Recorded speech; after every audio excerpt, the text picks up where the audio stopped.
नाज़नामा में खुशामदीद। और जी लाहौर में रोज़ा इफ्तार हो चुके हैं। हम हमारे जो आज के मेहमान हैं इनसे भी बात करेंगे और ज़्यादा टाइम हम इनके लिए रख रहे हैं तो इसलिए चलते हैं जी प्राइस लिस्ट की तरफ और देखते हैं कि दाल चना की कीमत कहाँ तक पहुँची है। This segment is brought to you by फिर से जी ले खुशियाँ, ये मिलजुल के खुले खुशियाँ।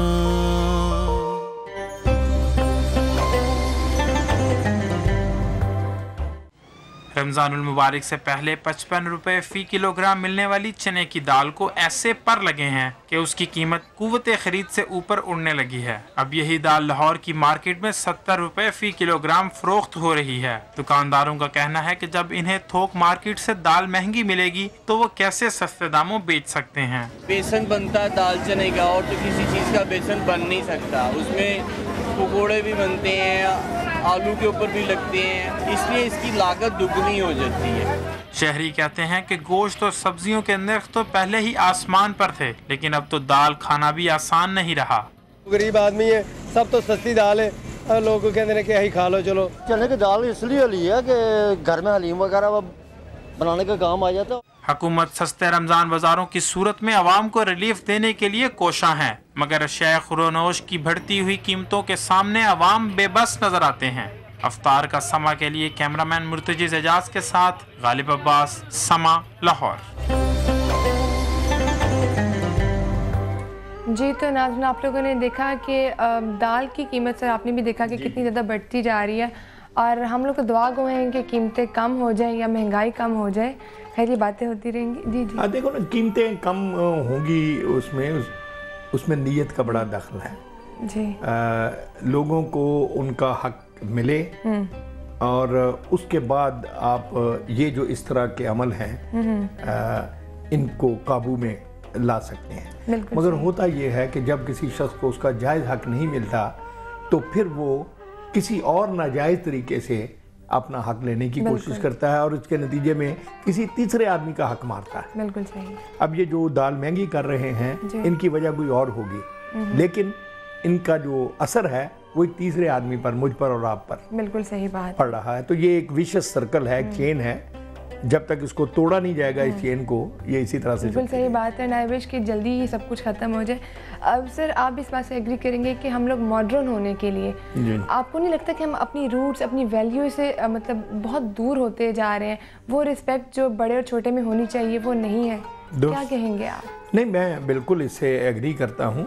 देखिए बात यह है कि मुआशरे लीप की शक्ल में भी बढ़ते हैं, मुआशरे आहिस्ता आहिस्ता भी सफ़र करते हैं और मुआशरे जो हैं वो रेवोल्यूशनरी भी होते हैं, सॉरी इनकलाबी उससे भी गुज़रते हैं। तो हमने ये किया है कि हमारे यहाँ जो हमारे माजी की रस्म व रवाज थे, यकीनन वो उनमें से बहुत सारे बोसीदा हो चुके थे, लेकिन सब के सब बोसीदा नहीं हुए थे।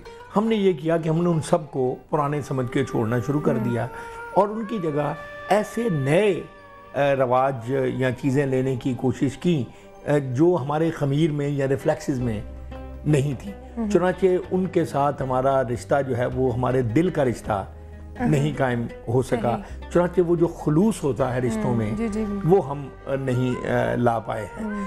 तो अब हम नकल करते हैं वेस्ट के तरीक़ों की, लेकिन उनकी स्पिरिट जो है उसको मेंटेन नहीं करते।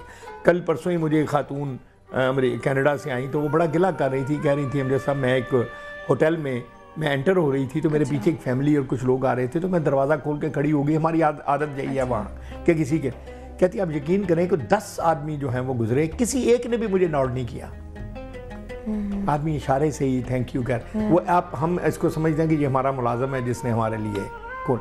तो ये चीज़ें जो हैं ये हमें या तो हम पूरी की पूरी लें, जो मैनरिज्म है उनका अखलाक है, आदाब है, या ये देखें कि हमारे अपने माशरे में जो अच्छी चीज़ें थीं, जैसे बुज़ुर्गों का अदब सिखाया जाता था, तमीज़ से बैठना सिखाया जाता था, तो बुजुर्ग आ जाता था हम खड़े हो जाते। तो इनको चीज़ों को बच्चे मिलाकर बनती हैं चीज़ें। असल में असल चीज़ होती ये है कि आप आने वाले ज़माने में जो चेंजेस हैं उनको लें और पिछले ज़माने की जो सरवाइव करने वाली अच्छी चीज़ें हैं उनको लें और उनको मिलाकर ज़िंदगी को आगे बढ़ाने की कोशिश करें। ये ऐसा नहीं होता कि एक ताला लगा के एक पीरियड ख़त्म कर दिया और दूसरा पीरियड मतलब हम मेरे ख्याल में उनके पॉजिटिव पॉइंट्स जो नेगेटिव चीज़ें ले रहे हैं और अपनी भी पॉजिटिविटी को लूज और अपनी पॉजिटिविटी छोड़ के हम अपनी बुरी चीज़ें हमने अभी तक रखी हुई हैं। हाँ जी।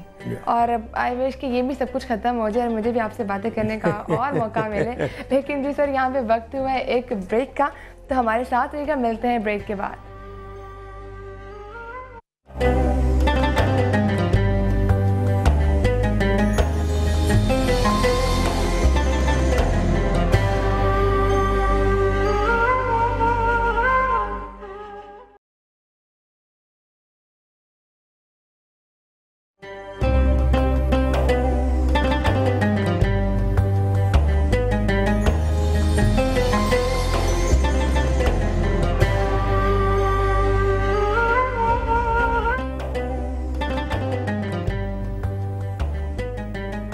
इफ्तार के समय में एक बार फिर से खुशामदीद। और हम लोग जब साथ में इफ्तारी करते हैं या अकेले कर रहे हो तो वो लुत्फ़ उतना नहीं आता जब आपके साथी, आपके दोस्त आपके साथ इफ्तारी करें। तो आइए देखते हैं जो हमारा रमज़ान का स्पेसिफ़िक रिपोर्ट है उसमें इज्तिमाई जो इफ्तारी इसका क्या लुत्फ़ है, आइए मिलके देखते हैं।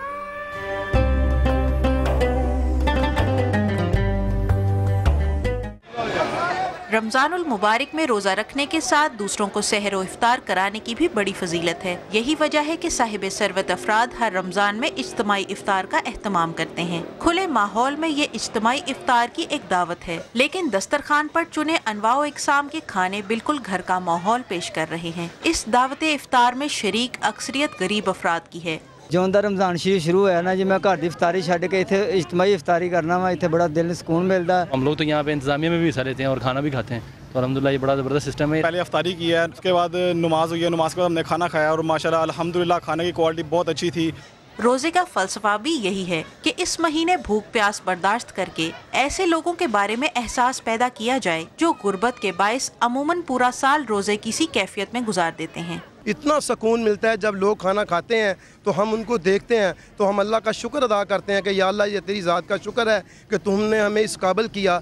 इज्तिमाई इफ्तार के सजे हुए ये दस्तरखान जाहिर करते हैं कि माह सयाम में अल्लाह ताला अपने वादे के मुताबिक बंदों पर अपनी रहमत के दरवाजे खोल देता है और इनके लिए रिज़्क़ के ज़राए बढ़ा देता है। इफ्तार का समा के लिए कैमरामैन मिर्जा मोहम्मद ताहिर के साथ मारिया उस्मान, समा, लाहौर।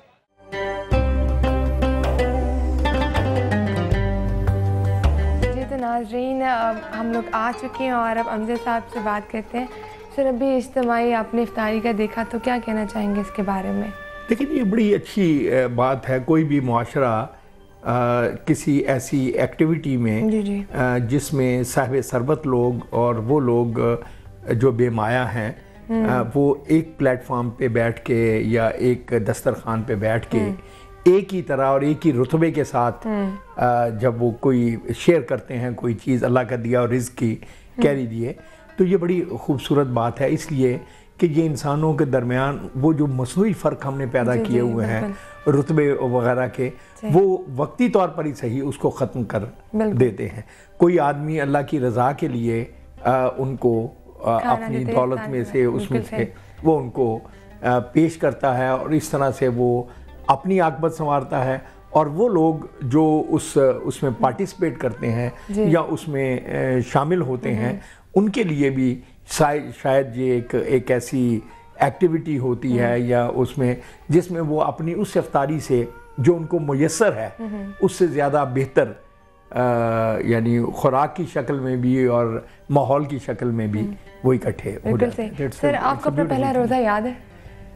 नहीं, पहला रोज़ा तो किसी को भी याद नहीं होता। छोटे बच्चों को, चूँकि हमारे यहाँ मुसलमान घरानों में ये बड़ी अच्छी चीज़ें हैं कि जब नमाज वाजिब नहीं भी होती, रोज़ा वाजिब नहीं भी होता, तभी से हम बच्चों को ट्रेन करना शुरू कर देते हैं। इसी को चिड़ी रोज़ा भी कहा जाता था कि पहले बच्चों को थोड़ी देर के लिए 2-4 घंटे का रोज़ा रखाओ ताकि आस्ता आस्ता एट्यून वो होते जाए। तो उस तरह के रोज़े हमने भी बहुत छोटी उम्र में, मुझे याद पड़ता है कोई 5-6 साल की उम्र में हमारे घरों में बच्चों को रोज़ों की प्रैक्टिस तो वो जो रोज़ा खुशाई होती है उसका पूरा एहतमाम किया जाता है? वो हुआ जब पूरा रोज़ा रखा। वो मेरे ख्याल में कोई 8-1 साल की उम्र में मुझे याद पड़ता है कि मैं 3री-4थी जमात में था जब वो पूरा रोज़ा प्रॉपर रखा। उसकी बाकायदा वो रोज़ा खुशाई भी हुई और उसको लोग वो भी एक तरह से जिसको कहना चाहिए ना उसकी खुशी भी मनाते हैं, इसमें इसकी बहुत सारे पॉजिटिव पहलू हैं। एक तो उस बच्चे ने जिसने वो रोज़ा रखा है उसको एक एहसास होता है कि he has done something good, ऐसी जिसने सारे बड़ों को खुश कर दिया है और साथ इकट्ठा किया, सारी महफिल को खुश कर दिया है।